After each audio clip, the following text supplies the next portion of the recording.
Cheers for coming down, Tom. My pleasure. You are the main man at Plug and Play. Yep, thanks for asking me. How do you describe Plug and Play? What does... Plug and Play is it's a music night. It's kind of, would you call it a club? Maybe not a club. There's no membership, but it's an open mic, essentially, but it's split down the middle with a main act. So we start off with open mic, and then in the second half we go into the main act. Yeah, so, yeah. 'Cause sometimes if you have a bigger act, you have less of an open mic. Yeah. Switch it around sometimes. The format has changed over time. Yeah. It was started up by Phil Caton 20 years ago. I was going to ask, when did it actually start? Yeah, Were you there at the beginning? Yeah. Wow.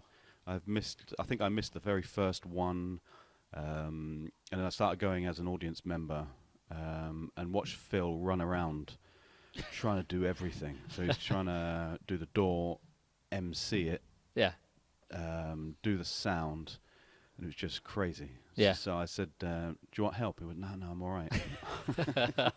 And you went, So, no, you want help. Yeah. So he said, well, what do you want to do? And I said, well, I'll do sound, because I was kind of, I grew up with my dad's tape player recording vinyl onto tape. Right. And he had VU meters, and I thought, well, it's just a bit like that, so I'll just What's do a that. VU meter? It measures signal. Oh, right, got you. Got you. Yeah. So all the kind of high grade audio stuff from the 70s had VU meters. Right. So you'd never peak the signal out, because if you peak the signal out, it'd just go fuzzy. Yeah. So you could select your. And I thought it can't be that difficult. So the apprenticeship lasts quite a long time, and eventually I had to ask Phil to step away and let me do my job. Yeah.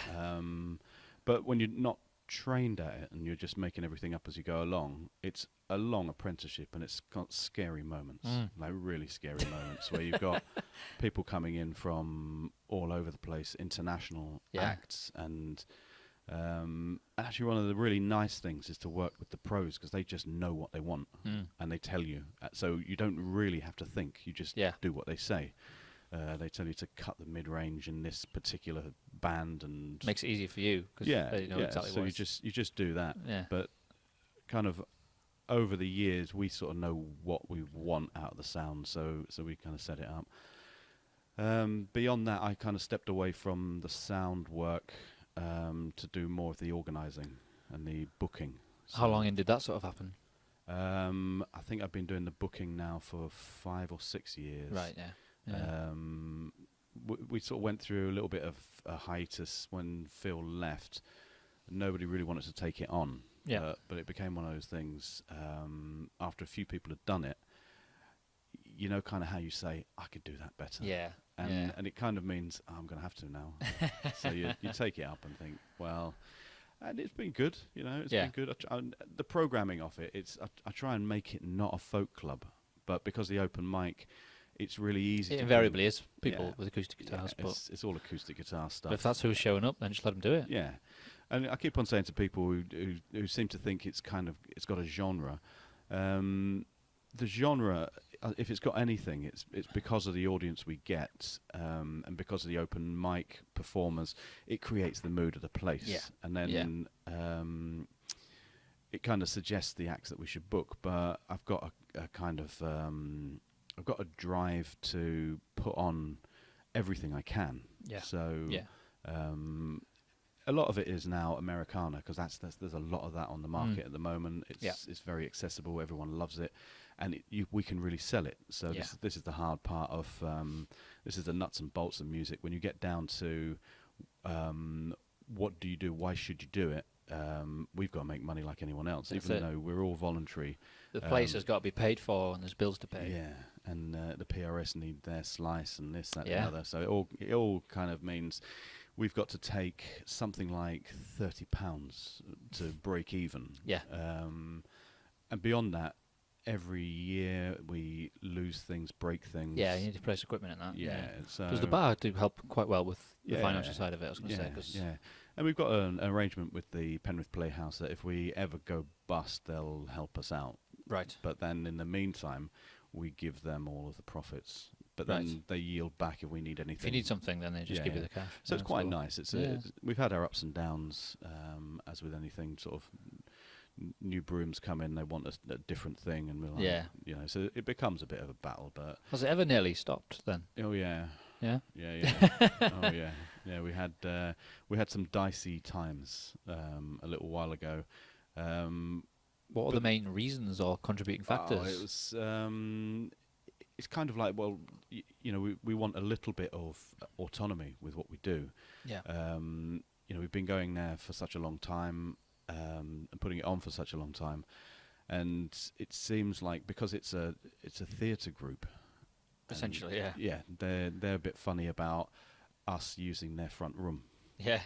So, But it's like, what's one night a month? yeah, It's the first Sunday of every month. but also so- it kind of it opens up their kind of remit as a multi-purpose venue. Yeah. And it kind of suits them to have that, but in the past there have been sort of conflicts with that a little bit. Yeah. And we still have a little bit of gear going missing, which is annoying. Yeah. But You're always going to get that. yeah, It's but once always we've gonna ironed it out, it's all fairly plain sailing. We kind of motor on as best we can. The format changed when Phil was still part of it. The format changed quite a lot because it was unsustainable. We had something like 20 gigs a year. We were doing it happen. Okay. twice a Not month. the actual format of the night, but just well, the format of the night as well. what did it used to be like? Well, it used to be split into 3 parts. Okay. So you'd have the out of the 3 sections, each one being 45 minutes. It was quite regimented that you'd have open mic, Right. and then you'd have either the main act's first half and then the main act's second half, Right. or then you'd have the open mic, the second part of the open mic, and then the main act. Okay. Right. Depending on whether we got sort of a big main act or a small main act. So Yeah. and the big main act is like nationally touring people. Yeah. The Yeah. small main act is newer groups, newer people, kind of fledgling artists who are making a good go of it. It's quite eclectic, Yeah, I would say. but now the open mic just runs so out of control that we just tell the act, you might have to just do a oneer. Just because the open mic runs for something like 2 hours sometimes. It just goes nuts. Just because that many people just want to play. Yeah. You just have to Yeah. sometimes put your foot down though and say. Oh yeah. Yeah. We've People had get 1 or 2 songs or 3 songs, depending on the time. I try and do it so if you arrive early, you get 3 songs. If you Yeah. arrive in the middle of when I'm taking the names, if you arrive sort of in the middle, you get 2 songs. If you arrive late, you get 1 song. And when you've got That's fair. 14 people wanting to play, it mounts up a little bit. Yeah. So it's still as popular as it's ever been. Yeah, we get ups and downs, I suppose so, it depends on who's playing and what the weather's like. And Yeah, we had the most recent calamity was Marcus Bonfanti, who's a fairly big blues name. yeah. And he came. He was supposed to be coming up from London during the snowstorm. The beast from the east. Yeah. Now I could see the weather coming in, and I thought he's never going to get here. Yeah. He's just never going to do it. Yeah. So That's a big name. yeah. Yeah. And I saw that. I don't know if you know Rob. You know Rob Heron. Teapot Orchestra. Yeah. Yeah. He had his tour of Ireland cancelled for the same reason. Yeah. So I'd been talking to Rob a little bit about something else, and I said, by the way, what are you doing this weekend? Because I have a feeling that our main act is going to cancel. And he's like, well, let us know if they do. And it was, I think, the next day he cancelled. Yeah. And it's one of those emails that you get. There's no point getting anything more than, you just kind of sweep it under the carpet. You just gotta get on with it, yeah. with it, yeah. Show must go on and all that. So I sent a quick email back saying no problem, and just got on with talking to Rob, and he said, yeah, no problem. He made a few phone calls, turned up, and so we sold out for Marcus Bonifanti. We then put out an email to say, really sorry because of the weather, he's had to cancel. This is the drama, the nightmare of the whole thing. We put Rob Heron on instead, but with the online ticket sales, if we cancelled the night, we'd have to refund all the money. Yeah. And then we'd have to set up a new event and sell all those tickets. Yeah. We've got something like 2 days to do all of that. Yeah. So someone has to make these executive decisions. I just said, we're not cancelling the night, we're changing the act. Yeah. Ticket Source, who we use, because they're part of the, for sake of ease, the Penrith players use them, we just use them because they use them. They were really good. They were really Yeah. you know, they're just like, yeah, no problem. Who do they just use? Ticket Source. Oh, Ticket Source, right? Yeah, yeah. Yeah. So it wasn't clean cut, and it was a lot of admin to try and get it. But we had to send them all the references of people who'd come, all the references of people who wanted refunds, and then we had 50 people who just didn't turn up. Wow. Yeah, and it's Well, I suppose they might be affected by the weather as well then. yeah. But they could have got their money back. They could have all got their money back, but then the whole thing lapsed, and it's all done. Ticket Source put a kind of a line underneath it and just said, "That's it," you know. Yeah. So yeah, philosophically, things happen, don't they? Yeah, we made a bit more money out of it, and it's really I think of it as a donation. Yeah. Well, that's true. But if anyone had got in touch, they could have had their money back, and it's just funny how they just 50 people don't want their money back. So have you rescheduled him then? Not yet. No, I sent an email to say I had a date in the next season. Did he want to pick it up? But Where's he based? London. Ah, okay. I suppose because he's in the middle of a tour, so it made sense to do it now. But it depends Yeah. whether it makes sense for him to do it again Yeah.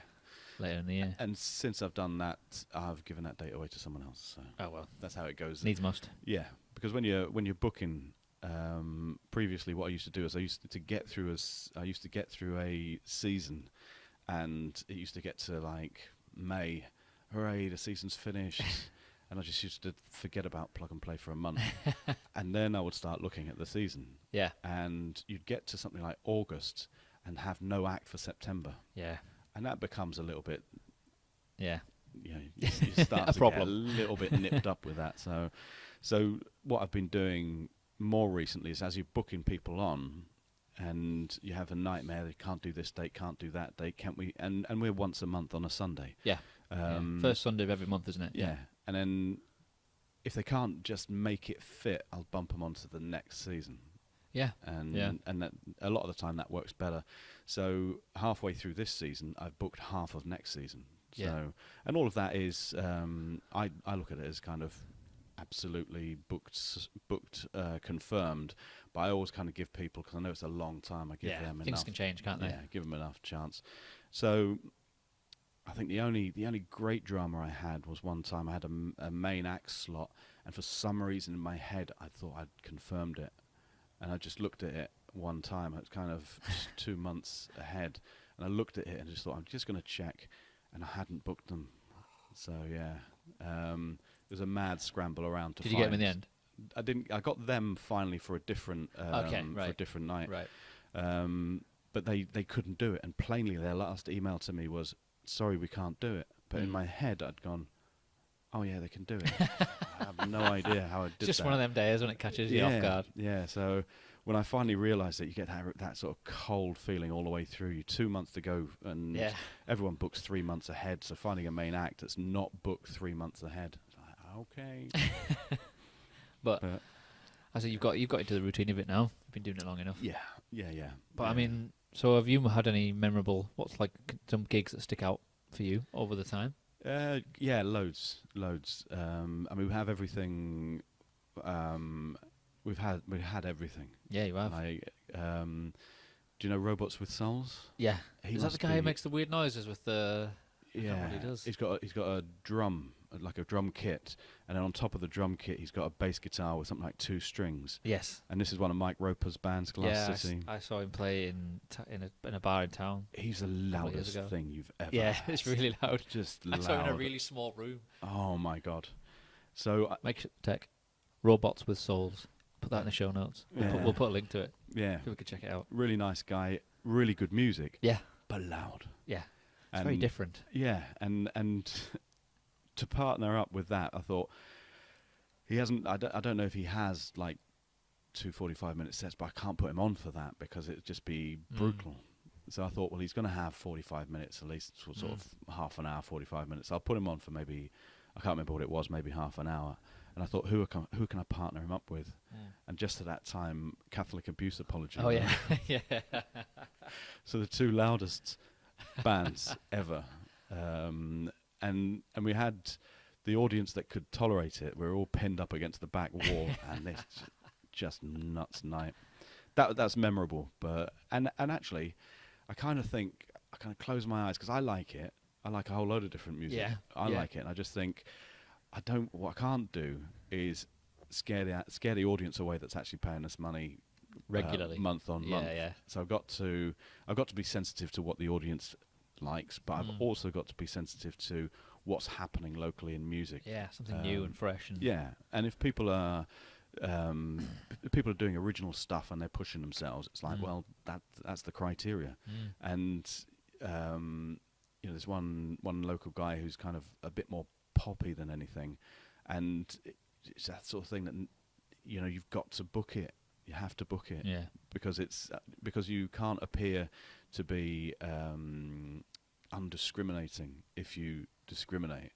So it's got to be a little bit like that. But all we really want is kind of professionalism. So good bands, well practiced, no pissing about. Get on, do your stuff. That's it. And let the audience make up their mind.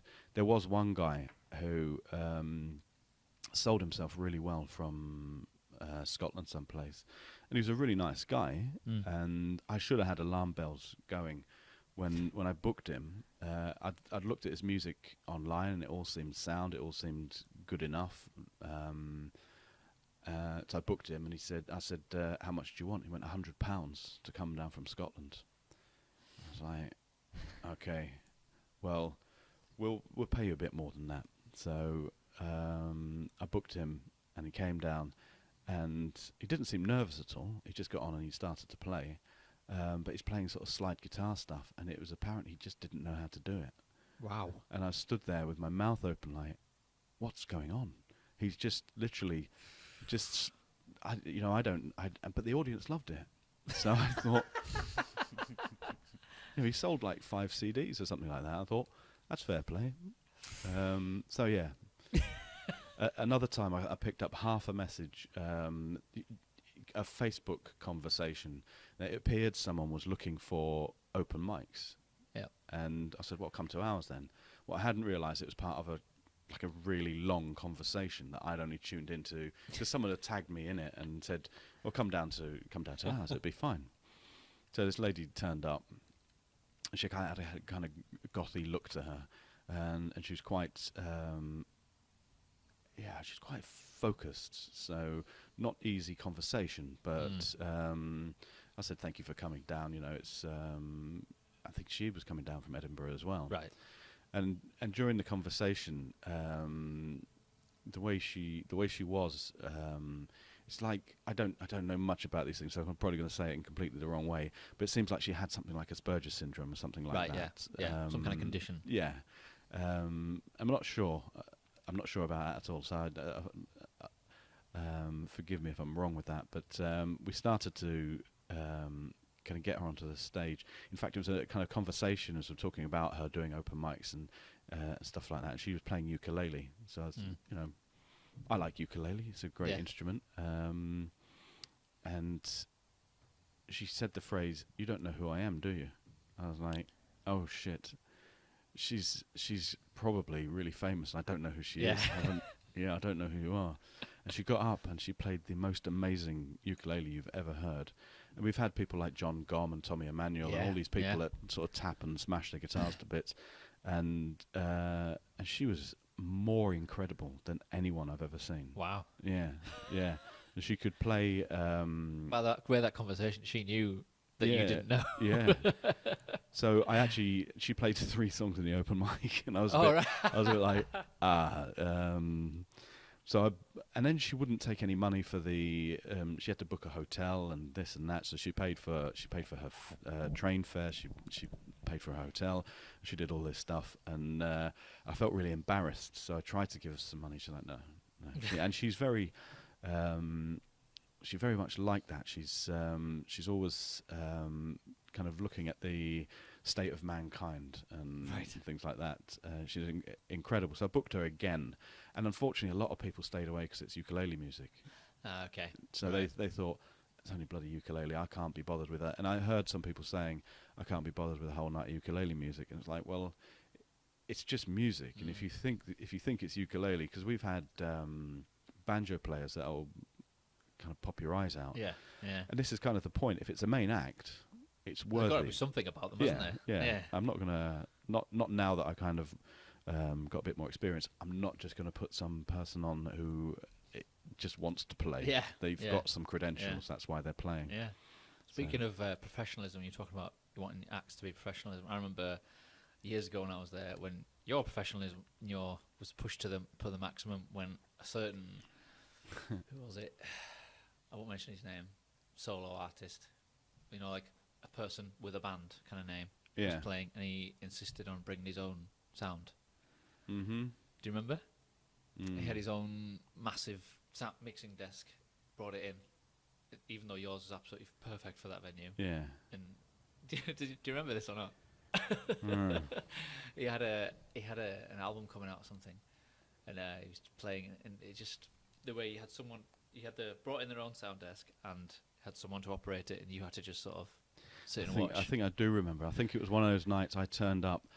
I was coming back late from somewhere, so I asked the other volunteers, can you set it all up? And I don't know if I'm going to be there. And and then I walked in late and I saw everything set up, and it was one of those things where I told him he was only going to get 45 minutes because he's a local guy, isn't he? Yeah. And he was only going to get 45 minutes. That's the slot, and our sound was perfectly good. For anything you would put on in that venue. I mean, we played there and it was fine. Yeah. So and we actually give a shit. So we're not going to make our own acts sound bad. So use our sound. It's easier. Yeah.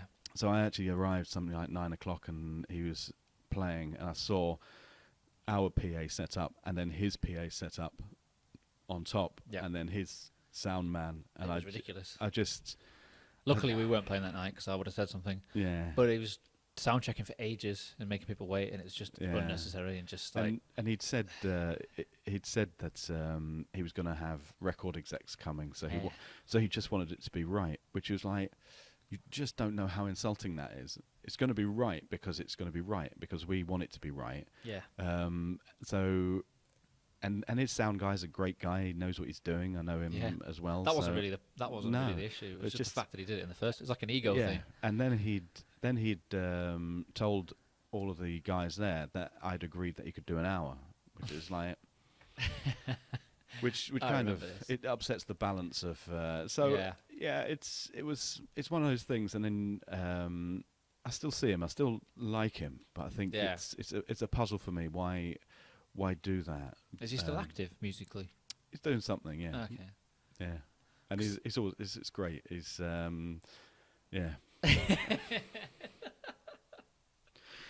it's difficult. He's probably never going to see this, but he's one of these guys. He is a good guy, and I really do like him. I've spoken to him a few times before that, and I had no issue with it. But it's just that night I was like, "What is going on?" And it's like he's done a lot. He's travelled. He's done music. He's released albums, so it's great. But now he's mentoring a young act, which is great. He's got the experience. He's got the skills. So it's like brilliant. And he's phoned me up. And this is kind of all of this is a bit unnecessary because all you have to do is turn up and you can play. But he's actually phoned me up and he's run the whole spiel about this girl and can she come and play? It's like absolutely she can come and play because she's really great. It's like. Brilliant. She can come and play. And the conversation went on for quite a long time about how brilliant she was. I thought, that's brilliant. She can come and play. I've already said yes. Yeah. So eventually it got down to the night, and he turned up and he said, this is the girl. And I was like, brilliant, nice to meet you.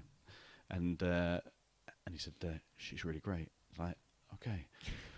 So I'm not talking to her so much because she's really great. And I'm thinking, brilliant, she's really great. So as I'm writing the list of who's going to come and play the open mic and where they're going to go, I've also got this kind of sensitivity about putting people on at a certain time, because what I don't want, what is really sort of off-putting for a lot of fledgling artists, is to have to follow someone who is really good, like a pro. Yeah. And so you've always got to kind of gauge, like, how good are you? How confident, how good experienced are you? And this guy just went, oh, she's really good. And I was like, okay. So I'm going to put her at the bottom, like next to, basically really close to the open mic, just to the main act. Yeah. He went, yeah, it's perfect. But I knew that I had some people in the open mic who are, I know, I've seen them really good. Yeah. So I put her kind of third towards the end. And as it is with the open mic, the standard, it just goes from. I mean, I'm one of the weakest people that performs there, and rapidly after me, we go through a few people who are they're really working and earning their spurs, working really hard, and then it kind of ramps up a little bit to people who kind of hobbyists really enjoy doing it, and then it gets into that the really good ones, but they're still hobbyists, and then you get to the people who are going to be pro at some point. So she went into that category. And then at the end of that, there's the people I think they're brilliant act, brilliant band, brilliant act.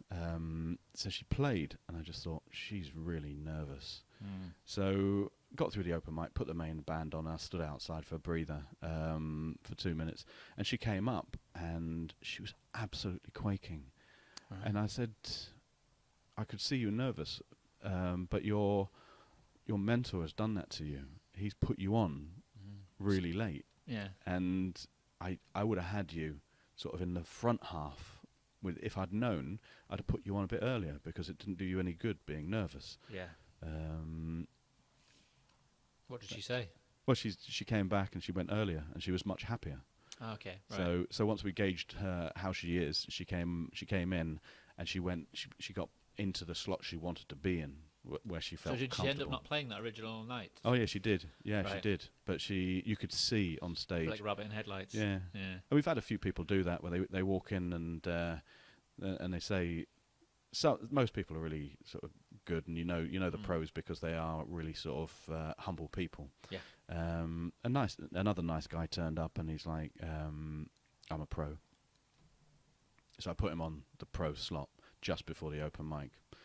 And again, the open mic just blew him out of the water. So when he got on, you could see he was actually shaking. Yeah. And it's like, well, you just did that to yourself. I think it's sometimes more nerve-wracking than playing to a lot of people, playing to a small, intimate crowd, when it's yeah, especially for acoustic people. Yeah.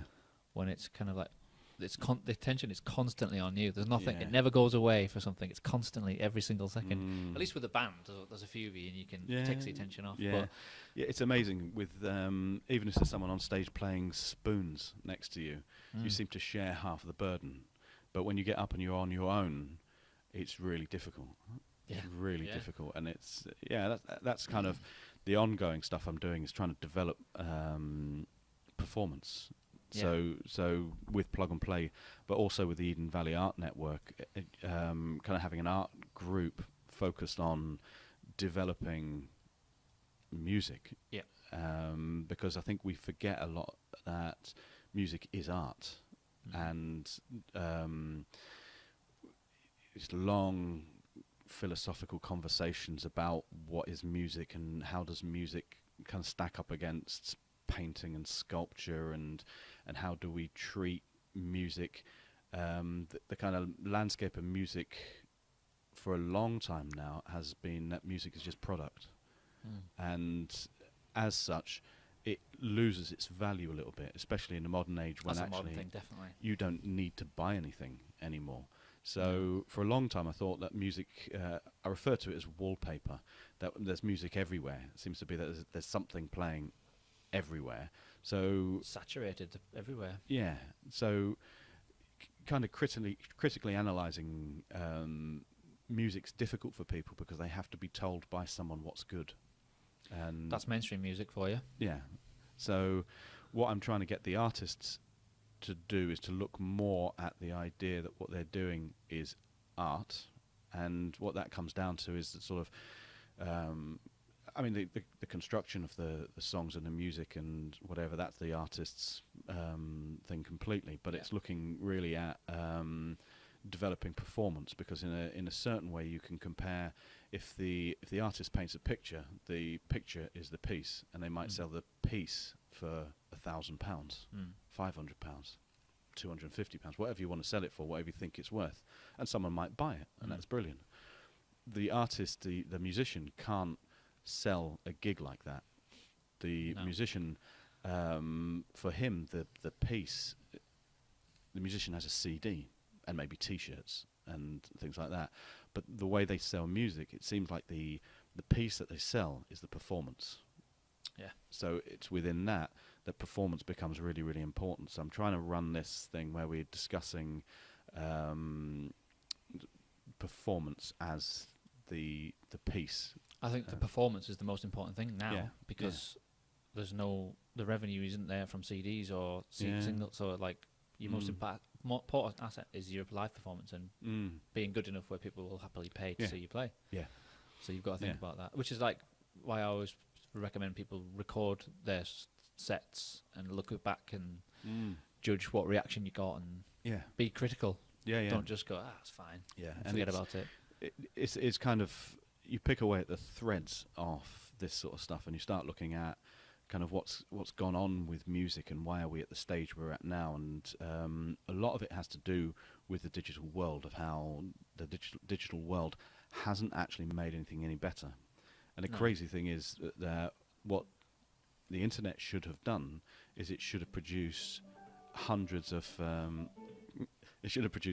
record companies and a ton of stuff, and it should have created independence, and through that should have been this flourishing independent music scene. And actually what's happened in the end is the record companies they're still kind of winning. It's kind of like it's kind of like the news. You can get news from 100 different sources on the internet, but you still only really trust the BBC. Despite the fact that you don't trust the BBC, you still go to the corporation because you trust the corporation. So people are still being told by record companies what they have to like, and they're still liking it. Yeah. Even though some of it's just baffling. Why? Okay, it's I don't understand modern music so much. Sort of the modern music industry, a lot of it leaves me completely cold. Yeah. But how did we arrive here? Well, it's a very long story, and it involves the kind of definitely the internet. But I can't figure out quite how the internet has destroyed the live music scene, which is a really difficult thing. But it's like an evolution, almost like a generation forgotten or they never knew what music was. And music was always about going down to your local venue and watching a band every Saturday night. Yeah. So I think part of it is these. Yeah. People film really shitty videos and putting it online, and people looking at that. That's the first thing they see is of a band. They go, I'll just give that a miss. Yeah, and it is more. It's more effort to leave your house now, and you think you've got everything in your house that you could ever need. So you've got live streaming of everything that you could ever want. You've got and the great thing about the internet is you're watching a tiny concert live streamed from San Francisco. That's brilliant. Yeah. But it's no point if the venue itself is empty. Like we could live stream all of our events, but actually I really want people to come in and experience it, because it's actually only in the performance you can see what the point is. Yeah. So it's trying to, it's a really difficult thing where you're trying to sort of get people to see music differently, get the audience to try and see music differently. Now, we've got an audience that loves music, so I can't really preach to them. They already get it. Yeah. But it's trying to talk to other people who don't seem to get it, and it's trying to appeal to them in some way, as saying, and that's really difficult, because actually the only way you can do that is through the internet, and it just feels like you're just throwing this stuff out there. Well, I mean, we've talked about it many times about younger people now, the younger generation. They will always grown up when music has been free, a free commodity. They have got no connection to like CDs or the physical side of it. It's just always been on a phone, click, play. I remember, I think it was Andrew. Andrew was talking to someone, maybe at a gig or before a gig or something like that, who'd bootlegged the album. Andrew Rose. Oh, right, Falling Red. Yeah. And it's actually one of his fans is saying that he's bootlegged the album, and you're like. And you're saying that to someone's face. Yeah. Our last two CDs were both on pirated websites before they were out. Yeah. Why, I don't know. Yeah. It's unavoidable, but it's difficult. I always pay for music. Yeah, I always do. Yeah. I've because it has a value for me. And I do like that you can go online, you can listen to something and think, am I going to buy that? Yeah. Because actually, if it's right, yeah, damn right, I'm going to Yeah. buy it. But if it's not right, it's like, well, nice, but not for me. It's a battleground now online with bands, and most other people have like, how do you stand out from the crowd? What have you got to do to get noticed? Yeah. In all the other sea of millions of other bands doing exactly the same thing as what you're doing, what makes them choose you? But I think there was something that actually now it seems like the way people get their input, it's all about what's already happening. So for me, if someone wants to be the new Ed Sheeran, why? Ed Sheeran's already there. Exactly. You don't need to be the new Ed Sheeran. You can't be the same as them and expect the same kind of attention. So you can, and the way the industry works is like Ed Sheeran will come out, and then there'll be some kind of pseudo clones of him they for a always little bit. sign up, whatever's hot, let's sign up. They're similar. Yeah, it so happens all the time, and they'll ride that wave until it's done, and then they'll, it's a short wave for those people. Yeah, but back in the days when music venues really worked, the testing ground was the venue, and the crazy thing is you'd have musicians looking at other musicians going, what the fuck are they doing? It's incredible, you know, and actually the bar would raise because you'd have a band playing to musicians, and the musicians would be like, man, we've really got to up our game. Yeah, we had the exact same thing. Yeah, because they're so good. But now on the internet, you can imagine you're as good as someone. But it's actually only really when you get into that tight spot where you're performing, and you can see your audience draining away because it's just like, yeah, I'm not really into it. Exactly. So you can imagine you're really great, and it's at that point you've got to ask yourself questions about why are the audience draining away. Some questions you don't want to answer, but yeah, but it's a difficult question. The answer to it is actually going to make you stronger and better. Well, yeah. But I also think that the way with the internet and everything, I think it's making bands a bit more organic, like the old days, because you've got to rely on your live performance more than you ever have, because you can't. Yeah. You can't. It's not just a case of, we'll just sign a record deal. Yeah. We'll get on the radio, because that doesn't mean anything anymore. So you've got to be that good that those people who were there to see you tell other people. Yeah. And word of mouth is still a key thing. If you're that good, people are going to come away and they're going to want to tell their friends. Yeah. And then go online and share your stuff. Yeah. I think that's still an important part to play. Oh yeah, definitely. But I think that doesn't need to be forgotten. Yeah. For me, my whole attention is really about the grassroots and kind of the failure of the grassroots and what to do about it. And I'm not quite prepared to actually start up putting on. You remember the sideshow gigs that I put on? Yeah, yeah. That was a challenge in its own way. Explain to someone who doesn't know what that was. Sideshow, because plug and play became quite acoustic, and what I thought I'd do is, away from plug and play, set up a another night where we'd get all the electric bands in. And it would be much freer and easier, so it wouldn't necessarily need to be original, and it needn't be that people were kind of pushing their careers so much. It's just like bands that want to rock out. Yeah. So Sideshow was all about, and that's exactly what it was. It was a sideshow to the main thing. Did you have it on a different night, or was it just... It was on Saturday nights. Saturday nights. And it was on, actually, I was trying to get every single Saturday night. Yeah. And I did it... I think I started doing what would become Sideshow in the Gloucester Arms at the time, locally. And then later on I actually put it into the same venue as Plug and Play. And then there was all sorts of problems, again, sort of friction between myself and one of the esteemed members of the theatrical profession. Oh, okay. Right. Yeah. So I just walked it away from there and went down to the Waverley. It was quite a grotty pub at the time. Wow, this is going back away, isn't it? Yeah. But actually, for being a really scummy pub full of... Oh, it was brilliant for bands. It was absolutely fantastic. Brilliant. You won't remember that, will you, Tech? What? The Waverley? No, I never went in. I know where it was. It's just a young pub. but it was really good for bands. Really good. It was such a crap place. It was dumb. It was so run down, but the bands, the nights were great. Yeah, it was brilliant. Because I moved here in '99, and it was going strong then. Yeah. We were going to that, and the Miners' Arms. Yeah, the Miners was Just around the brilliant. corner. Yeah. It was tiny. And but yeah, was the good. Miners was where I kind of, that was like when I first moved here as well.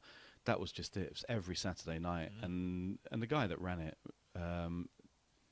Tony, he was just a brilliant guy, who his whole organisation was that he would answer the phone, and a band would say, "Hi, can we come and play?" And he'd open his diary and say, "Yeah," and that was it. No research whatsoever. No, and that was it. But back in those days, Well, there wasn't the internet, so how could you? yeah, back in those days, you'd only ask for a gig if you were good enough to do a gig. They'd be like, who'd be stupid enough to ring me up and ask for a Yeah. gig? and then just the I think that's what made them so good, though, the nights. Because Yeah. it was unpredictability. yeah, and you'd have everything go on. You'd have like the I remember some fights outside. I remember that. yeah, there was a couple of fights inside as Yeah, well. yeah, that as well, yeah. But generally it was very peaceful and Overall, nice. it was great. And you'd Absolutely have great, yeah. God knows how many people crammed in there and bouncing all around the place. Mm. And you'd have these incredible bands that would come from like 30 miles away. Mm. 'Cause I can only really. That's the difference. Is I keep saying it before the internet. Yeah. That's where everybody was. And it was like what that did really is it created the kind of, well, it was the grassroots. It created community. it created that kind of community where people would then say, "There's a gig on somewhere else. Are you going to that?" So Yeah.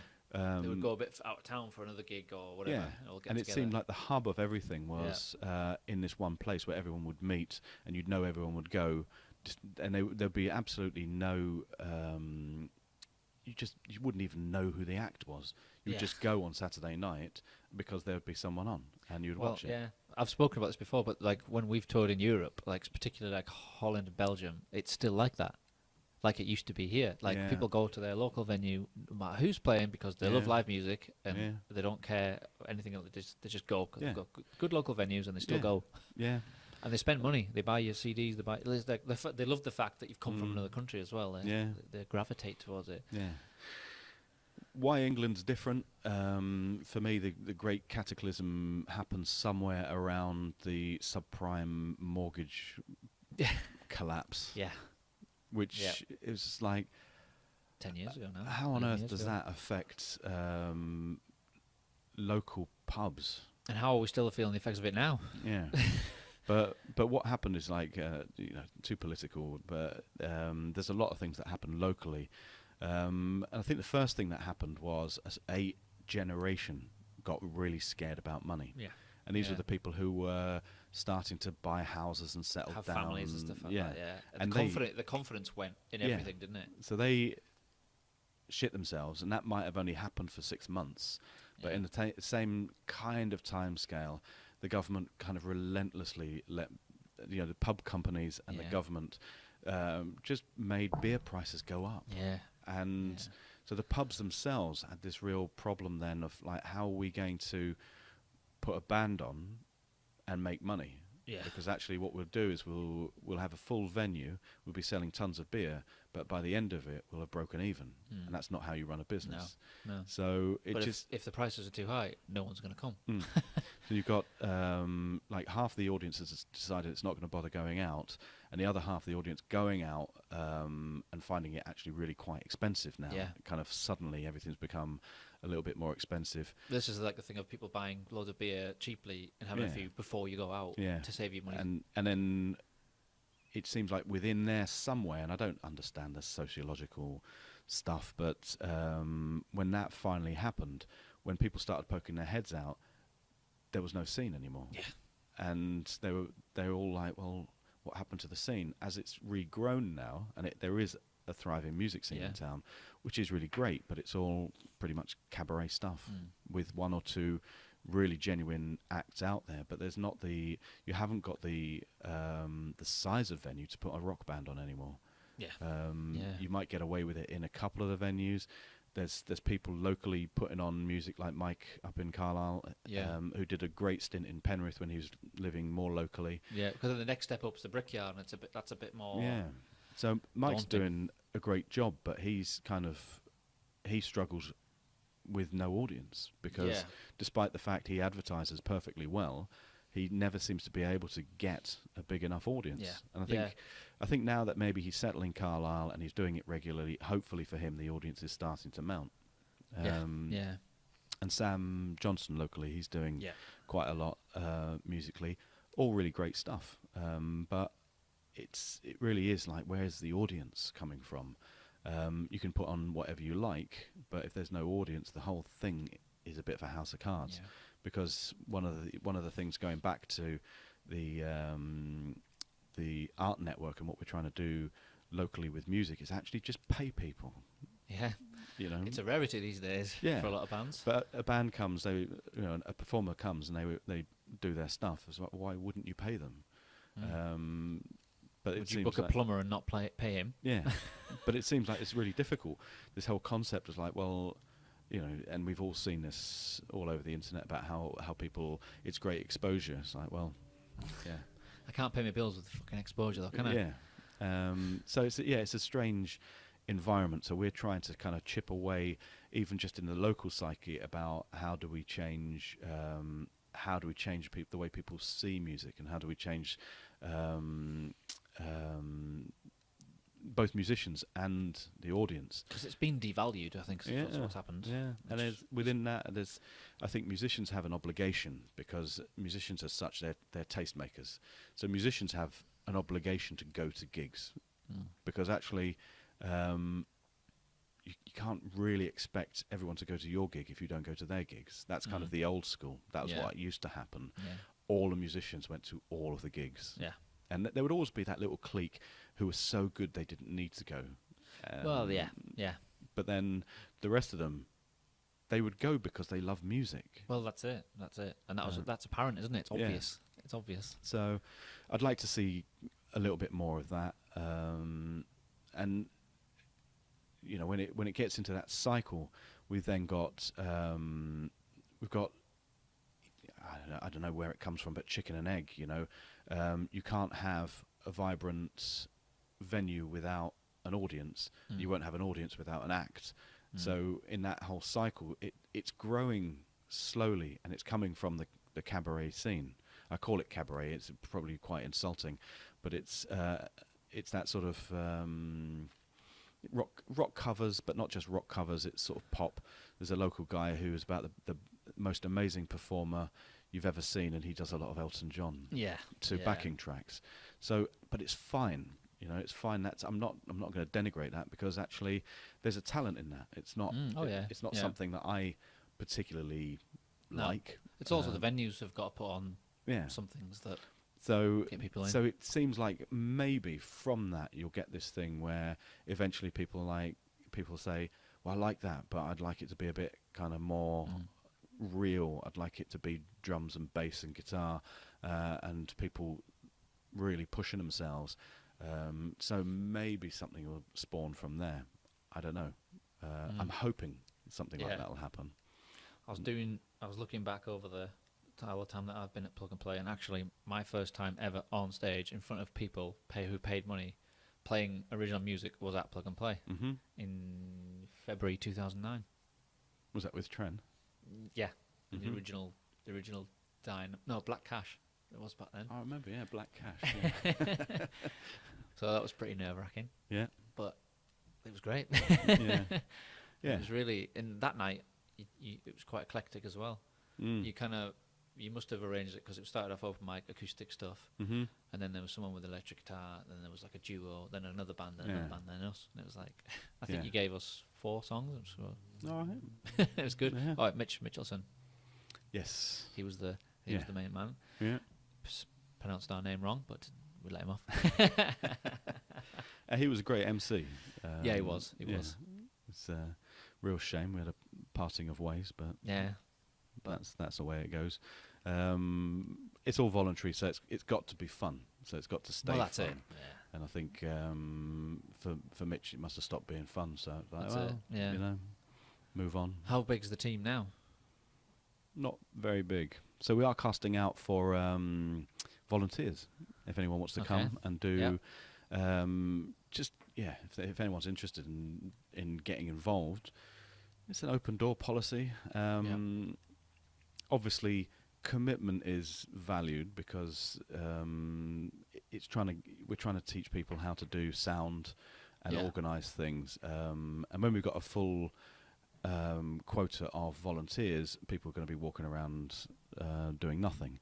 But what I'm trying to do is kind of get people interested in the not just the tech side, but the sort of how things work a little run. Yeah. From like booking the bands even to how to put on the night and selling tickets. And I think people get terrified of commitment to things because everyone's, we've all got different lives, and I'm kind of so involved with it. I can't step away from it. So we had a lad helping us. He'd said he was coming for a few months, and he actually managed to come. And so I gave him a job to do, and then I went ahead and did that job. It's kind of is that the cable? I call it cable monkey. It's the guy who stands at the front of the stage and makes sure all the guitars are in DI boxes and mics are on things and stuff like that. So, but I've been doing it for so long. He's actually stood next to me, and I'm actually racing on stage to do it. And I was like, I'm really sorry. I've just become such a control freak because I've been doing it for so long. I am actually now going to let you do it. It depends. Did you do that because he hadn't spotted it? He wouldn't. He didn't step up too quickly. So I would. But then he would learn from you anyway by you doing it. He can't be expected to know straight off the bat how to do all these things. No, it's fine. I'm hoping he comes again and pitches in, and I'm hoping that he stays and kind of sees the value and wants to stay long term. That would be quite nice. Yeah. So on the night, what was your main responsibilities? On the night? Yeah. Because you have someone who does the tickets. Yeah. And you have someone behind the bar. Yeah. And then mine is to build the stage and set the PA up. Yeah. Chris, who is the sound man, he now lives quite a long way away. Chris Archer. Yeah. Oh, he's been there a long time, then, hasn't he? Yeah. So he's taken up all the sound work, but sometimes as things happen, he can't come. So I then slip back into sound man. Right. Also, I am incredibly picky about the sound. So, when someone points out that you're a control freak, and it's like, yeah, I know, and it's really difficult to uncontrol things when you're a control freak. Especially when you're just like, something's too boomy or trebly, and then there's this tiny little whistle in the room somewhere, and you're like, okay, we've got to get rid of that. And so, I'll try and leave Chris to do his job. Yeah. But then he'll look at me and says, "How's that?" And I'll be like, "Can you?" It's okay, but yeah. Can you just? And I'm really. We get a ton of vocal harmonies, and they're sort of, and while you can set it up, like in a sort of seat of your pants band getting ready to play, you must have done one of those sound checks where you literally sound check and play. Yeah. And it's basically a bit more of a line check. It's like, we've had line checks and plays. Yeah, everything's going through the PA, so you're on. Yeah. And sometimes we've had to do that. But actually a sound check, for me, is very different. It's about getting every single voice right. And then say like Rob Heron and the T-Pad Orchestra. That's a lot of people. That's a lot of people. We've got 2 guitars, a mandolin, harmonica, drums, bass. There's lots and lots to plug in and get right. And then 4 vocals. Now, there's no point having a line check on that. You've got to have all 4 of those vocals actually with the bass, the middle, and the treble all correct. And then you get all the volumes correct. And then when you've got all that right, if you get all of that balance right, the vocal harmony is amazing. Yeah.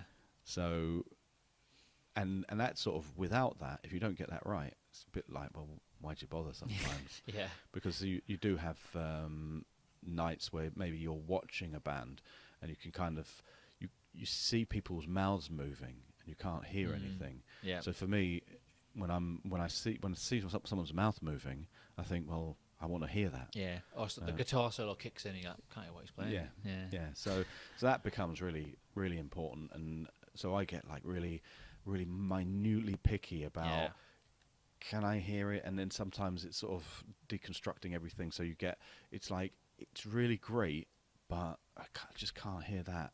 And then you look at how it's all set up and you think, we're going to have to do the whole sound check again and drop all of the volumes of everything else because that person's voice can't go higher. So we're going to have to drop everything to that person's voice. So, yeah, that becomes difficult. That's much more, do you know Ponyland? Ponylanders. No. Geordie Cook, who's local to the area, gone away, studied jazz, come back, formed his own band with his wife, Frankie. And, of course, it's a kind of Afrobeat, funky stuff. I don't know whether you would really call it Afrobeat, but it's really funky, powerful stuff. They got 2 drummers. Now, from the start, it's only ever going to be loud. Yeah. There's just no way it's like going to be. Sounds like a nightmare. Yeah, and it's fantastic. The syncopation between them is amazing. Then they got sax and trumpets and all sorts of stuff. So it's a lot going on. And then Frankie's singing. And the first thing that happens, she's also using a vocal effect, so all you're getting is feedback. Right, you're getting nothing else. So eventually the drums go so low that they're out of the mix now. And then the bass is just super loud because the bassist wants it super loud. So it's, come on, now we've got to bring that down a little bit. So it's kind of getting all that right and then getting the vocals as loud as you possibly can in a band that is actually, without even trying, really loud. Yeah. And you're just fighting just to turned get off. They're loud. Yeah. So, yeah, it's nice when it works. Yeah. And I've done Ponyland Sound sort of 4 or 5 times. And I think I'd do okay with it. I think I do. Sometimes Frankie's vocals are really loud and clear, and other times they're kind of hear the shriek of a feedback coming through. It's like, well, we do what we can. You mentioned when you came up here, Mm-hmm. because obviously with your accent, you ain't from around these parts. Where are you from? London. Oh, yeah. Yeah. When did you come up here? I think 97, something like that. What brought you all the way up here? Aye, chasing women. Is that what it was? Yeah. I was going out with a woman. I was going out with a woman that I used to work with, Right. and she got a job up in the village bakery in Melbourne, Oh, yeah. which was super famous back then. Yeah. And just as it goes, Switch off. there's nothing wrong with your relationship. You've been together maybe 3 years, 3 years or something like that. And she says, right, I'm moving to Cumbria. I was like, what? You were like, where? Where? Yeah. Is that just north of Manchester? Yeah. It didn't dawn on me how far away it was. Yeah. But at the time in London, my job was a bit crap. I was living. What was your job at the time? I was working in warehouses in West End store. It was all right, but I'd been there for so long, and then they were starting to dig up new contracts, which basically meant that you were going to just work the whole time, and it's just crazy sort of. It was back in those days where they took away any idea that a bank holiday was anything other than just a normal day. Yeah. So you kind of opened you up then to just working all the time, and the days were going from a standard 10-hour day into 12-hour days where they're trying to push everyone. I think by the end of it, by the time you took your breaks, they were going to be 14-hour days. Jesus. And they were also kind of. I always travelled by motorbike, so my journey to work was always half an hour. My journey home was half an hour. Yeah. But actually, you would end up getting to work, as we used to. You get into work when it's dark, and you go home when it's dark. Yeah. But that would happen for like fully 6 months of a year, and it's just hard. So all these new contracts were coming in. I thought, So the opportunity came at the right time. Well, when she said she was going, I thought, well, yeah, things about my life at the time in London, they were great. I loved London. I loved London as it was What then. part of London are you from? Clapham Junction area. Right. So I had a great group of mates. My dad had died, say, 2 years before. My job was I was running out of rope with that. Enthusiasm. Yeah, I was also sharing a place with my sister, which wasn't the easiest at points. So I thought I need to do something. So I thought I'll go up to the countryside for a year and see how I go. That was your plan. Yeah. So I gave it a year, and at the time in London, I was messing about with a few things, like music. Just messed about with it. You ever do any gigs or anything? Or? Oh God, no, not in London. No, it was just impossible in London at the time. It was impossible. You just the crowded market. It just seemed like you'd have to be. I didn't really know anyone else that played an instrument, Right. because of the way that we kind of grew up. My school, by the time I figured out people in my school played guitar, we all just hunkered down in this tiny little boiler room, thrashing away at Ziggy Stardust and Led Zepp stuff, and then exams, and you leave school and you go on to college and hook up with a few guys at college. You never get any further than the same stuff that you were doing at school. So, never really came up that I was never going to do music. And I moved up here, and all of a sudden it's like, I play guitar. Let's get it on. And you form, lots of different bands and stuff like that. And it's just sort of. So when I moved up here, I did a year in Ousby. Right. Which is a nice little village. And I was sorry to leave it, but the reality was, for work and for music, I was going to only ever move into town. Yeah. And at the time when I moved, the Miners music scene was just incredible. Yeah. So we moved into town, and then our relationship seemed to just disintegrate before my eyes. Right. And we still stayed together for something like 2 or 3 years after that, but it just seemed like really odd, where she didn't like any of the like when we got together, she quite liked the idea that I played guitar. She quite liked the motorbikes. But then, as so often happens, eventually the fact that you play guitar is a real pain in the ass. And the fact that you ride a motorbike is just not really that convenient. And why couldn't you get something with a roof and windows and things? So it's like, so she'd been, I think she'd been amusing herself with the townsfolk of Penrith and the menfolk of Penrith, which I hadn't. Someone had told me, and I was like, no, she wouldn't have done that. But yes, she did. Right, so we split up. It's absolutely fine, because it turns out you're in a relationship that's an absolute dog, and it's not going anywhere. It hasn't been going anywhere for years. Yeah. So I thought at that point, right, screw this, I'm going to move back to London, because actually that's where all my mates are. That's where the motorbike scene is. That's what's going on. So I went down for a fact-finding mission, and I just couldn't do it. Just couldn't move back. Just couldn't, because everything. Adjusted to the lifestyle up here. Well, London moves so fast that everything that I'd known and loved of London had gone. That's what happens. Yeah. You were away for how long? A couple of years by that point? I think I'd been away for maybe 3 or 4 years. Okay. So that the 1 year away turned into 3 or 4. Yeah. So I went back down, and at the time I had a dog, and I just couldn't think that I would just be pounding the streets with this poor dog in the grime and dirt of London. Fumes and... And he just wouldn't have been happy, because he could run free up here everywhere he wanted to. Yeah. And all of this, even the bike scene, I used to be into the rockabilly scene down there. All of that had changed. It all moved, and things had died. Places like there's a great venue called the Clarendon, the Clarendon Hotel, which is a huge old pub that downstairs it used to have a basement venue called the Garage. We were there every single Friday night. Every single Friday night. It's just crazy, and there's all sorts of bands. Yeah, the Milkshakes, the Prisoners, hundreds of bands, hundreds. I couldn't even tell you how many bands I'd seen in that place. It was just incredible. And upstairs used to be the psychobilly capital of England, probably of Europe at that time.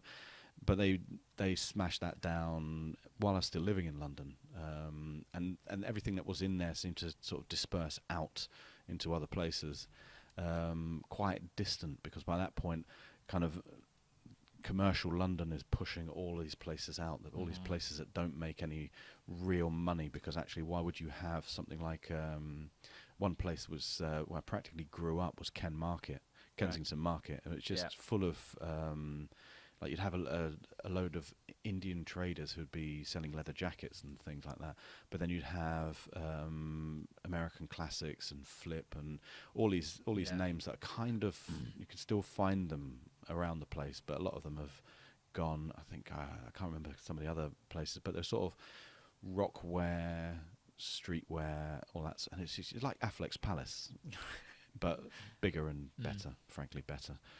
But they turned that into a bank or something like that, because actually, why would you want the rent from something like 100 traders at God knows what it is, when actually probably in one day in a bank they're making 100 times what this place makes in a year. So yeah, that's what happened. So Camden Market had changed, Portobello Road had changed, everything was being kind of pushed and marginalised a little bit. Carnaby Street was actually really quite good when I lived there. When I went back, it's just corporate and nasty.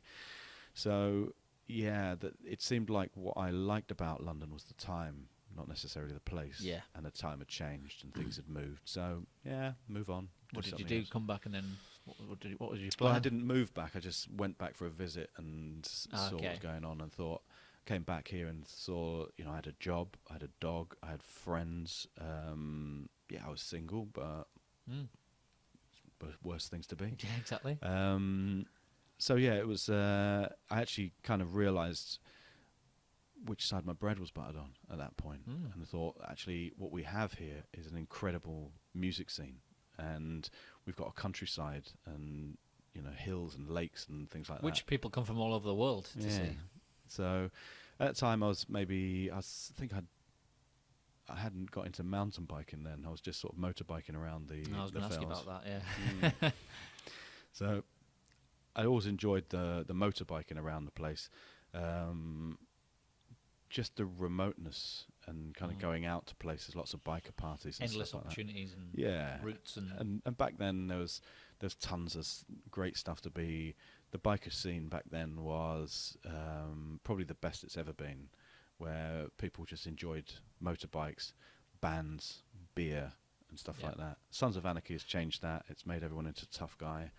everyone thinks that riding a motorbike is about, I don't know what, but it's all that male bravado bullshit, innit? Yeah, so that's gangs and so that's kind of turned me off a little bit. I still love motorbikes, but what is the bike that you rocked up in today? 1943 Harley. Wow. I'm going to take a photo of it, actually, and I'll put it in the show notes. Yeah. It's really cool. Yeah. How did you come across that? I've always wanted one. A mate of mine, when I was in London, he turned up on one. I'd never seen one before. And just the noise and the fuss that it made coming around the corner. We could hear you ages before you arrived here. We were just like, I think he's on his way. And these things are never oil tight. It doesn't matter how much you work on them. They're not made to be oil tight. So you get this fine film of oil seeping out. Not least that there's this thing called it's a chain oiler that oils directly from the engine in a steady drip onto the chain. Now you just can't regulate that sufficiently. Right. I think the regulation is off or on, and I like mine on because it helps the chain survive. But what it does is it kind of drips into the chain cover, which is basically a big tin tray, and it's got a tiny lip on the inside of that, and the chain lashes around in there in its oil bath, and generally speaking it's all right. And then you park it up, and out of that tin side cover it just dumps like a whole jug of oil on the floor. And people look at you like, I think your bike's. It's like, no, it's fine. So yeah, is that a Harley thing, is it? It's an old bike thing. It's an old bike old thing. Bike, right? Yeah, because my the other bike I got is a '77 Triumph, which it's mainly oil tight. Mainly oil tight. Mainly. Yeah. It drips a little, but yeah. So when you decided to come, that you were going to stay here, was that pretty much when Plug and Play started then? No, I've been going since 90. Well, it's going to be 20 years old in this year, September this year. So it started 98, yeah. So when was that time when you decided that you were staying here? Oh, that was 2000 and something. Oh, was it? Oh, okay, yeah. right. Yeah. Ah, So okay. I'd already been doing plug and play for quite a long time by that point, Right, and that's I what I see. mean. I was kind of You had a few things worth staying up here for. Yeah, I was immersed in the music up here already. All my mates were in bands or rode motorbikes and stuff like that. So I just looked at what I had and thought, like, this is nuts to walk away from this to go and live in a shithole. Go back to the rat race. Yeah. Yeah. And then basically, I'd never take the tube every day. I'd always be riding a motorbike. But did I want to flog my motorbike through the grime of everyday traffic to get to a job I hated? Yeah. So actually, I like getting my bikes out. You might call me a pussy for it, but I like getting my bikes out on a sunny day and riding around in the sunshine. Well, it happens every time. Like today, as soon as the sun's out, you just hear the roaring, especially on some of the roads around here. It's just that's what it's all about. So I don't need to. I work from home, so I don't need to travel anywhere. So actually, the bikes sit in storage nicely. Yeah. I've maintained them when they go wrong, but they go wrong quite a bit. So, but yeah, it's all good fun. So at that point, just decided I'm going to stay up here. And never look back. No. When did Plug and Play start getting like international people come into it? And how did that we come always about? we always had that Oh, right. from back in the day. Yeah. In fact, even sort of more recently, we've stopped doing it so much because we can't afford it. Oh, right. Because actually, when we look at the kind of potential to make money, the acts that we the deals that we have with the acts, we kind of a comfortable little area for us is something like a minimum of £200 against a 75% take on the door, and it's kind of when you book people and you don't do any of the finances, you just sign the deal, and you don't know quite if you're doing right and whether you're gonna. And I had a good few years of never putting a foot wrong and always making money. But then the guy that did the door at that time, he showed me the figures, and he said, actually, you're better off paying someone £200 than rather than a percentage of the because actually at £200 you can make this much money. Yeah. And it's elementary maths. We also changed the ticket price because it used to be 2 different nights, one with a long open mic, one with a short open mic. And for the short open mic, the long main act, we charge a £5. For the long open mic and the short main act, we charge £3. Yep. So eventually we just said, let's just call it a £5. £5 all the time. All the time, because people aren't going to notice the difference. No. So we did that. So again, that's kind of how the format has moved and changed a bit. And then you look at the absolute maximum potential for what you can get out of the night. It's actually £600, something like that. 12. You've got 120 people playing a £5 each. So the absolute maximum you can make on a night is £600. Just from the tickets. Yeah. But then you've got the bar. Yeah, but the players take the bar. The players take that, but Well, so you could potentially. There is money to be made. So everyone's happy. So when we had one guy come in, it wasn't him. To be fair, it wasn't him that broke us. It was his agent that broke us. Damn agents. Yeah, and the agent's doing the right thing because he's doing the best he can for his act. But by the time we'd agreed the fee with the guy, which wasn't a small fee, and it was, I think it was a flat fee as well, but it was a big one. Right. So it was like one of the biggest you had to pay at that point. Yeah. And then beyond that, he wanted a room, and then he wanted a rider, and he wanted this, and he wanted that. And actually, at the end of it, we came out and we made a £5 or something like that from the whole night. Yeah. So he'd taken every penny of this, and we sold out. So it was basically nigh on £600, and he'd taken every penny of that. If you sell at your venue and you're not making any money, you can't have that. And then someone said, of course, you've got to pay the PRS. I was like, okay, so we are now £30 down. Exactly. So so we've started to punch our weight a bit more, and looking at basically if we can get acts, whoever they are. But then a lot of the agents, when they send stuff through, they have minimum ticket price £12, minimum ticket price £15. Like, well, we can't do it. And I've actually been haggling with an agent recently to say we don't need that minimum ticket price. What it's about is actually trying to make sure that their act gets paid the right wage, what they want. it's valued and stuff like that. But we can't charge that. We'd die on our arse You if we price charge out your that. own audience then, don't you? But because we're volunteers, we can argue with them back saying we have no overheads. So actually we can probably charge a lot less. So I really feel for places like the Brickyards, Brickyard who actually have overheads. Yeah. And the ticket price has to be more. It's more important there, the size of the attendance on the night. It's it's like a high pressure kind of thing. Yeah. Selling as many tickets as possible. Yeah. So they've got the hard job in that they've got to pay the sound man, the 3 bar staff, the door staff, and the admin staff that make it all work. Like security. Yeah. Yeah. So, and I go up as often as I can, but you can tell in their programming as well,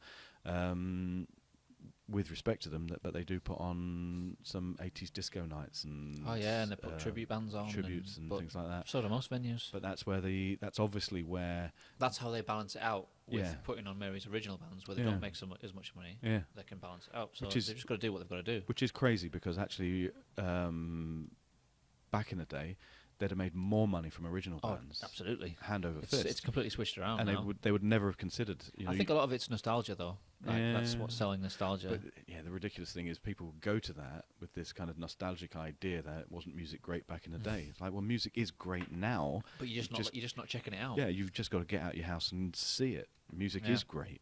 And there's still tons going on. But you'll never know about it unless you plug yourself in. Change your attitude. Yeah. I think it's it always comes down to people's priorities and their like I've said it on here before, the perception of original material, new bands versus the bands that they know. The amount of times that you're confronted as a band, confronted by the audience to say play something we know, you know, you yourself, you've probably been asked to do the Killers 100 times, and it's like if you throw.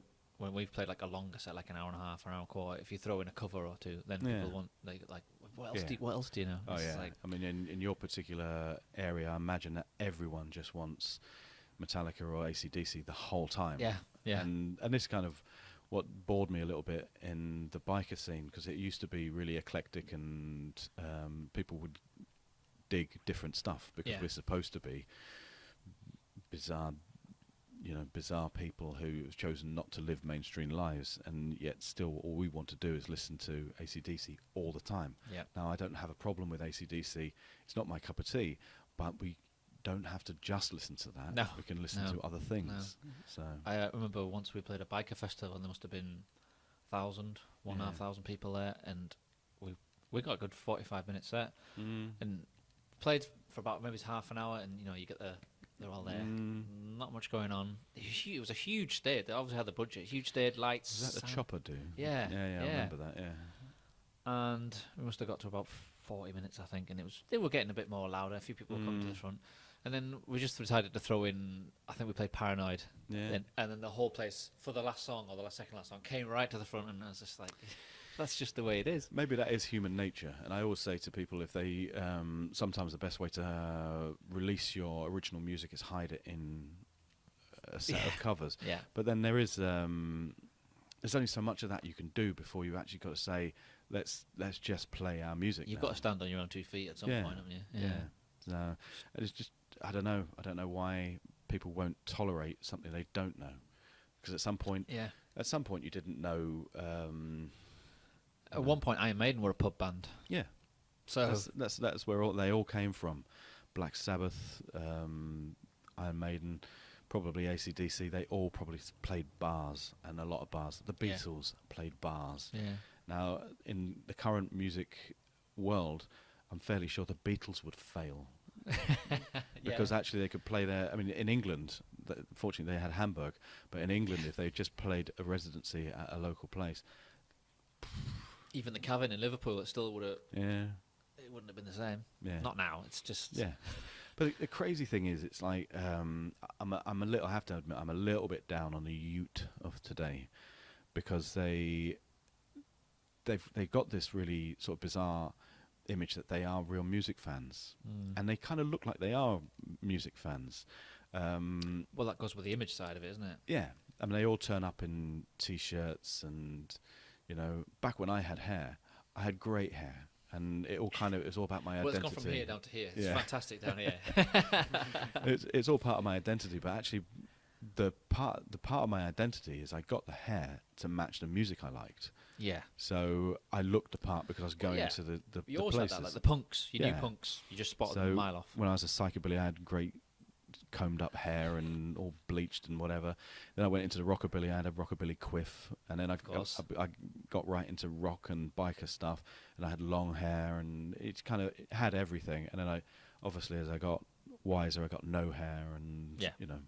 But it was always the cult of music that was driving me forward, and it was always the cult of music that was then determining what I wore and how I looked. Yeah. And it was very much like, I remember I decided back then to drop out of the biker scene again because I had a bit too much of it, and go back to the rockabilly scene. And I'm stood there in all my Grebo biker gear, and everyone's dressed up like James Dean and Marilyn Monroe. And I'm stood there with long hair, army jacket, and it's like, what the hell are you? And then, because I can do all the dancing and stuff like that, so I picked a girl up and just said, "Come on, dance." She's like, "No, I don't want to dance." It's like, "Come on, dance with me." And she's like, and to her it must have been like, I don't know, I was offering her a shit sandwich or something like that. It's like, what the hell? I don't want to go near you. You look horrible. You stink. And then I danced around the floor, and she's just like, what? Where did that come from? It's like, yeah, well. She was trying to judge you by the cover, wasn't she? Yeah, exactly. But nowadays it seems like the young people, they go out once or twice or 5 times a year. It's always a festival, and they spend 200 quid or something. God almighty, yeah. But the economies of scale of that, they're obviously really great, because whoever puts on a festival makes a ton of money. Oh, yeah. Because actually they put on, I don't know, some of the bigger festivals maybe put on up to 100 acts, and they all get paid really well.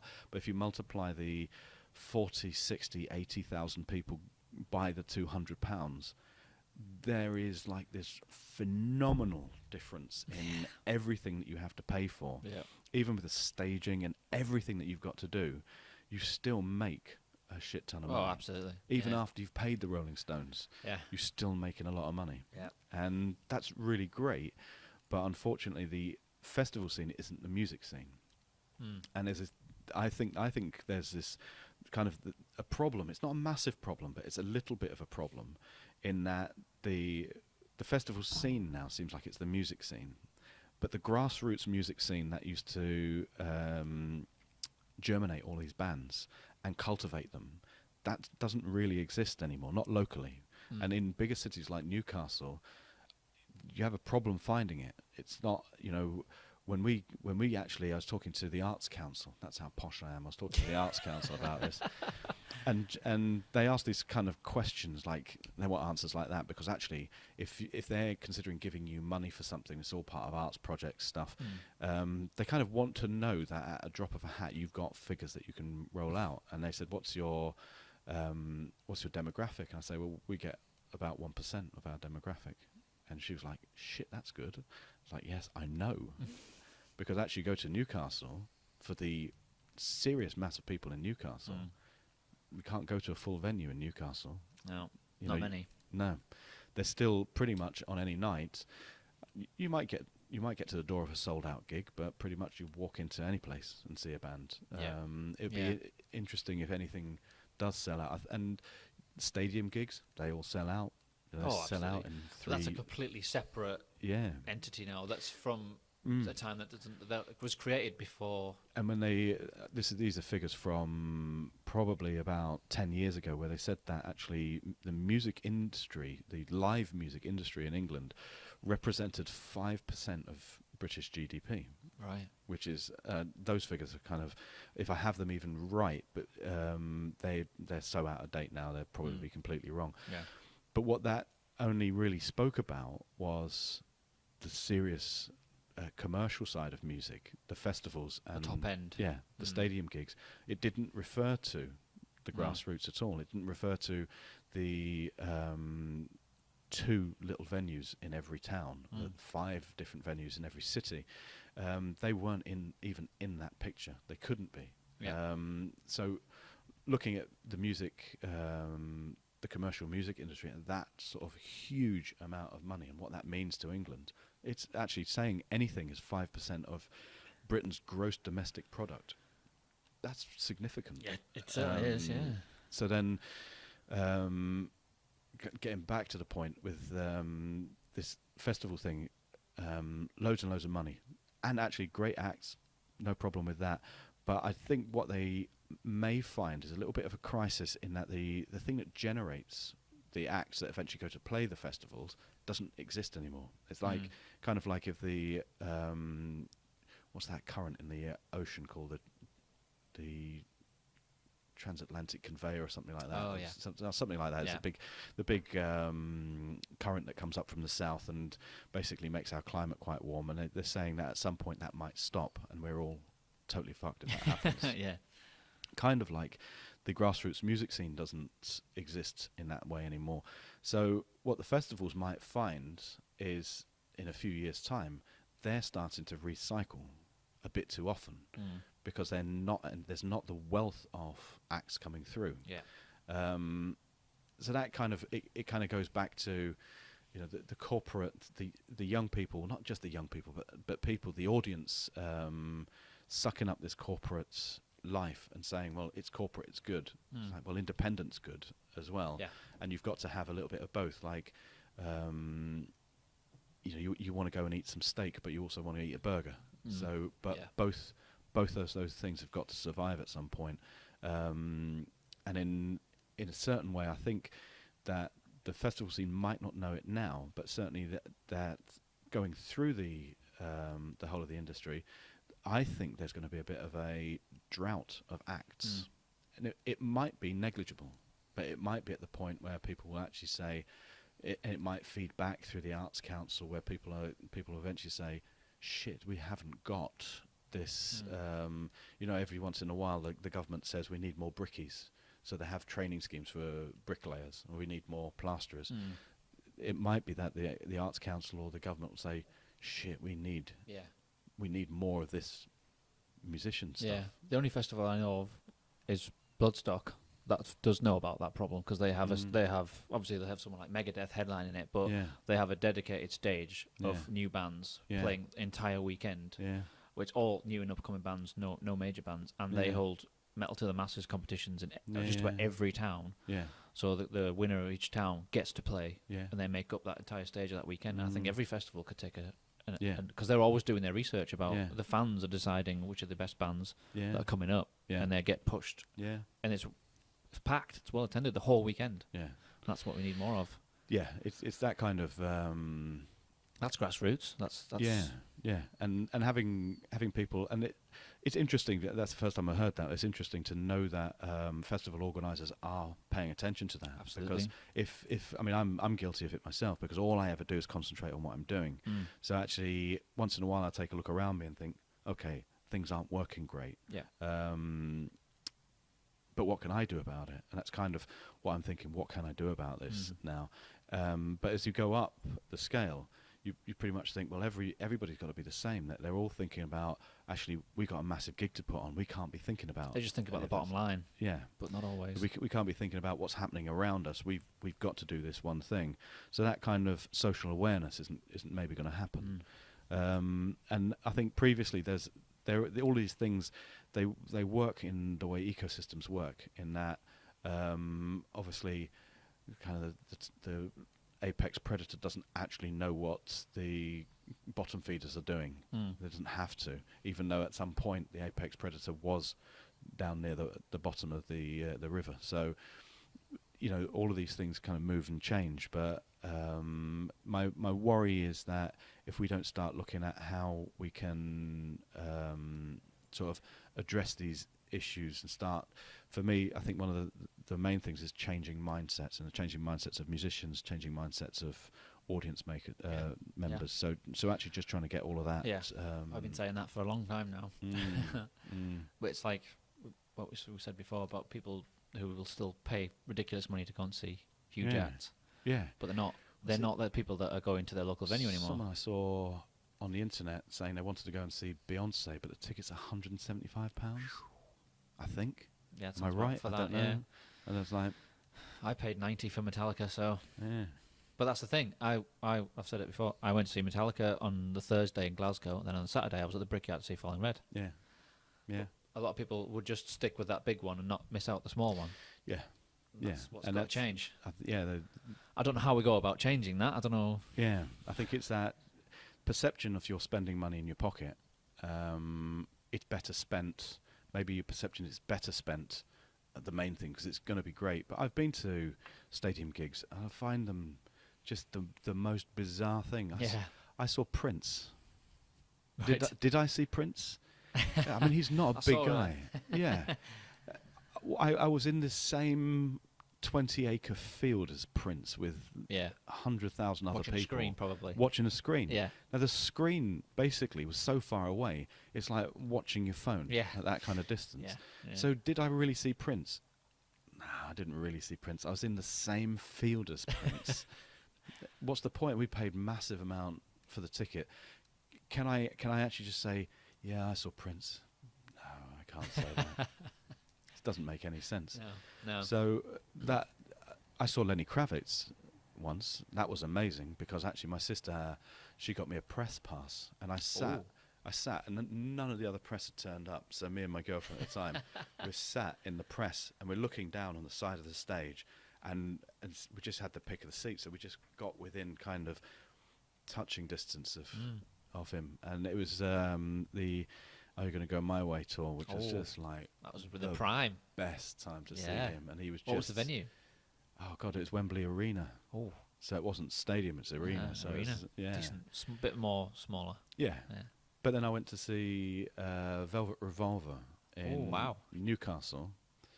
It was shit at the arena. Yeah, because I don't know what the arena is normally. I think it's only like 12,000. But did it used to be something like a show jumping arena or something like that? Oh, I don't know. Because we were sat in our seats, and all the seats point into the middle. So it's not meant for watching the stage, because we all sat down, like, and because you can't be rude to the person to your left, you have to kind of sit back a bit, and then you're looking like this. So for like an hour and a half, looking like that, sat back in my chair, and then I'd be like, oh, I get a cramp in my neck, so I'd be like, oh, shake that out a little bit, and then somebody would just turn around like that. It's like, oi, get out of my way. Like, so we're all sort of bolt upright in the chairs, looking like that, and then Slither, their massive song. The sound man just turned everything up to 11, and all you could hear is like a wall of noise. Yeah, it was just terrible. So my love of that kind of, I never had any love of the massive venue.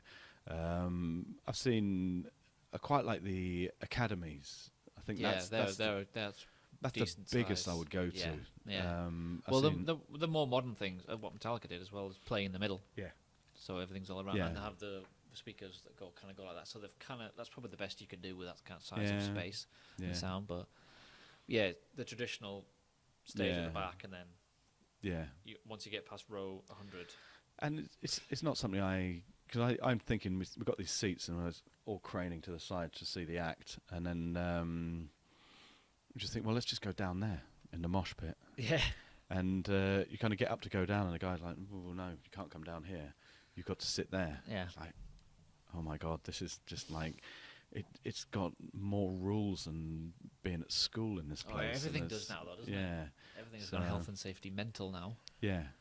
We saw Jack White in the Empire Ballroom or something like that in Blackpool. Right. I got swept into the mosh. Oh my God, that was that was fun. I'm not a young person anymore because I did not enjoy it, and that's something I used to do when I was young. We always used to be in the mosh. Well, I'm gonna say my mosh pit days are over. Yeah. So no, it was like you still enjoy a good mosh pit, don't you? I love a good mosh pit. Oh, I'm going to see Testament next weekend. So where at? Manchester, the Ritz. Oh, the Ritz. Oh, there's a venue. So there we go. And get stuck in. Yeah. I haven't had a good mosh in a while. See, there'll always be a market for it. Yeah. But I don't know when that came around, because it never used to be. Oh, did it come along with heavy metal? No, we used to back in the day. back in the day. Everything's back in the day with me because I'm so flipping old. But I'm still doing stuff now, so it's not like I'm retired and just harking back to the days I used to do things. Yeah. I just don't go in mosh pits anymore. Yeah. But we used to do something for the psychobilly bands, which we call slamming, Oh yeah. and then that. Just the Well, it was also called the chicken dance. right. So we used to be in the middle, and everyone's kind of waggling their arms around and then smashing into each other. Right. And it's, I suppose, the main band that everyone knew at the time was King Kurt. Right. But the more serious bands were the Meteors, Right. and they were frightening, absolutely frightening. And me and my brother, what were we, kind of 16, 17 odd years old, and I think I'm kind of a big guy, but actually when you stand next to proper big guys in these, and I call them a mosh pit, but it was called the Slam, and you go in, and you would get pinballed around this place and come out bloody. It was like, because it wasn't, I look at kind of some of the modern mosh pits and they're a bit like patty cake. These things were full contact and you would come out bruised. And I think I got into the one at the Meteors and I got smashed around for about 15 seconds. I got out, I was like, fuck that, that's nuts. It's like, how does anyone enjoy this? Well, I've also often wondered that if people get so involved, because that's when I went to Metallica, there was people who just moshing the entire time. Yeah. Like, I was thinking, I know how much you've paid for ticket. How much are you actually enjoying the show? Yeah, yeah. Same with Jack White. It's just like this incredible mass of people going completely mental. And yes, Jack White is quite full on. He likes to rock out, but he's also got subtlety to him. He's got like a full range. So, do it. I actually wanted to watch the band. Yeah. So, But it's like also people who filmed the whole thing from their phone, the entire thing. oh, I Well, went they to watch it through a see. little I went to screen. see Electric Six, and it puzzled me really because Electric Six, they played 9 years ago and they had something like 2 albums, and at the time, even 9 years ago, Gay Bar was already something like 5 years old. And then back then they played Gay Bar and High Voltage, and everyone's like, that's the best thing in the world, but no phones up in the air. This time they played Gay Bar. They only played Gay Bar because now they've got 14 albums That no one's ever heard of. Yeah, exactly. So I'm watching a band that I actually don't really know apart from the album that I've got. Yeah. So they're playing a whole lot of new music. I'm like, okay, this is interesting. I'm enjoying it because it's all good new music, and the guitar player's brilliant. So it's a great band, whether you know the music or not. And they play Gay Bar, and everyone's phones go up immediately, and all you're doing is watching a sea of people's phones. Yeah. Now, some of them are probably taking videos, but the bizarre thing is who's taking a photo, and does it matter that you take the photo during Gay Bar, or just take it Yeah. at some point of the night? Yeah. So I don't know, but it all gets filtered onto Facebook. People just want people to know that they were there. Yeah. That's what it comes down to. Yeah. Look where I am. That's the world we live in now. Yeah, but Facebook's getting shut down, isn't it? They're shutting it down now. Oh, it's For- on controversy with the whole Yeah. data scraping thing. It's in trouble. Mm. Yeah, but I was talking to somebody about this the other day. I think that's. I think Facebook knew about that. And Oh, they've God, got they- deals with many. Yeah. The only thing they've come out to apologise for it is because they got found out. Yeah. The funny thing is, the articles that I was reading, they all came from Brexit. Right. And I'm not saying leave, remain. I'm not saying any of that. I'm guessing your audience is younger and therefore possibly more remain. But the whole leave, I mean, no, remain. Sorry, what am I talking about? But back then there were articles about Cambridge Analytica and about how the test bed for the American election was Brexit. Right. Now, in the whole of this debacle with Cambridge Analytica and Facebook, they haven't mentioned that once. And there's a couple of indie news reports coming out like, seriously, you need to actually just get your head out of your ass about the whole Trump election and realise that Cambridge Analytica, and all it ever wanted to do, as far as I've researched it, and as far as I understand it, was change the minds of 3% of people. Yeah. So they're actually trying to get a massive amount of people to work out who's the 3% we can mould. Well, why do they want to change that 3%? Because they realise that every decision now is pretty much left, right. You know, it's split into two. In fact, the weird thing is it's split into three. The people who want one thing, the people who want the other thing, and the people in the middle who, for some reason, don't want to think anything. So actually, if you took 1% of each of those demographics, of each of those portions, and you made them all go one way, you win. Because if it's equally split between the three of them, all you need is 1% of each of those sectors of society. Yeah. So you make someone who can't be bothered to vote. Because I'm bloody well going to do something. And are you going to change someone's mind who is polarised? Probably not. But someone who's yet to make their decision, they're leaning kind of I think that's the most important. Those are the people that are after, the ones who are kind of on the fence. Make them go one way or the other. Yeah. And So it's, it'd be interesting to see when it all comes out, where they actually start to talk about the Brexit thing. And it'll be interesting to see what's next. Who else has done that? Typically what will happen in the current way that things work is that this massive scandal will blow up. And this is in an era that we're bringing out new data protection laws that are almost draconian for small businesses, and yet we still have old data protection laws. Oh. So it seems like, well, this is really weird. At this time that they're bringing out all these new data protection laws, it's just like announcing all of this Facebook thing right now. It's like, well, actually then we can bring up all of this new data protection thing and act like it's all, well, this is why we're doing this new data protection thing. It's like, well, there's still the old data protection thing that they've gone and completely ignored. Yeah. So I think a lot of them need updating. A lot of the acts are like such and such act of 1841. Yeah. I'm pretty sure some things needed to change since then. But then the scandal would blow up, everyone would be horrified, and then by the time, I don't know what it'll be, kind of, it's the sort of the dangerous dog kind of news reporting, that this will blow up for a little bit, and then, oh look, a dangerous dog, and everyone goes, oh, you know. There's a lot of distraction tactics and a lot of things we don't know, but a lot of it's going to come out, I think. I think Facebook's probably been in bed with a lot of people for a long time. And then once it all blows over, people will be just surfing on Facebook like nothing's ever happened, and playing games that open their profiles up to trawling and come and play this game with me. So it's like all those times when you sign up for anything. Facebook's been very clever to make sure it gets integrated. So just sign in, register with us via Facebook. Yeah, no. And the times when you click, no, don't share my details. I might as well just not tick this because it makes no difference whatsoever. That's how I feel. Yeah. No confidence in that whatsoever. They just have to have it for legal reasons. Yeah. Do what they want, really. Yeah. Because they're Facebook. Yeah. Legal reasons that actually don't apply to them when it comes down to giving your stuff away. No. No. But that's the way it goes. That's the modern world. And this is what I don't really understand, is that we all seem to subscribe to the corporate because we're fairly convinced corporate's good, and yet we all suffer with the corporate, and it's just like, I don't want to be. I want to be indie. But I kind of want to be indie in a corporate way. It's like, that's not even possible. When we were indie. It's like everything was indie, independent, not just indie music. It's like everything's independent. It's an independent mindset, isn't it? Yeah. Ethos. But why now do people want to be corporate?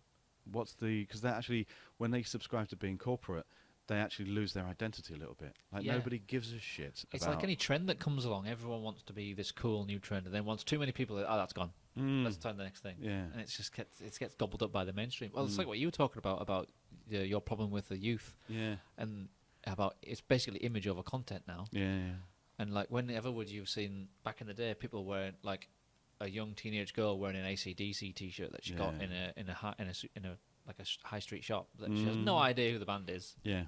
That just says it all, really. Yeah. Yeah. Sometimes you want to stop them and he goes, "What's the name of the bass player? What's the name of Albert's first album?" Yeah. I saw a guy wearing a motorbike T-shirt, and it pretty much had on the T-shirt, it had like very specific wording about the motorbike. I was like, "Hey man, have you got a bike too?" And he's like, "What?" It's like, yeah, your T-shirt. You said, you got a flat head. It's like, I don't know what you're talking about. It's like, all right, whatever. I find like that. If like people that wear an Iron Maiden T-shirt that they got from Primark, Mm. it's like, oh, what's your favourite album? Album of what? Yeah, yeah. They don't even know they're wearing. Yeah, They don't know actually what they're wearing. Crazy. but that's you never would have got that Mm. years ago. But then you never would have got. I don't. When did band T-shirts start? We always used to have them back in the old days.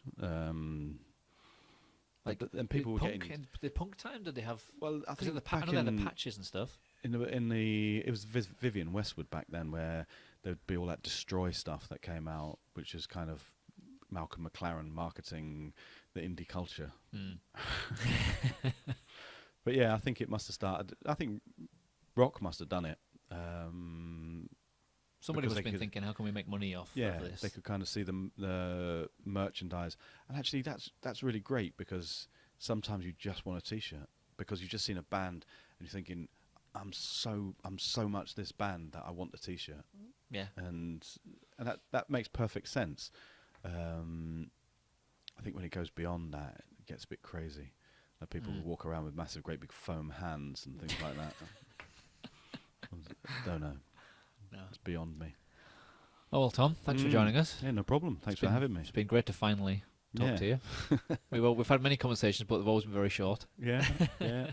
Oh, you're always working. I'm always off Yeah, to some place. that's it. Yeah, Well, I'm glad we Yeah. did this. I'm glad we've sorted all the problems Yeah, out. there's no problems now. No problems left. Cheers, man. Thank you very much. Cheers. See ya.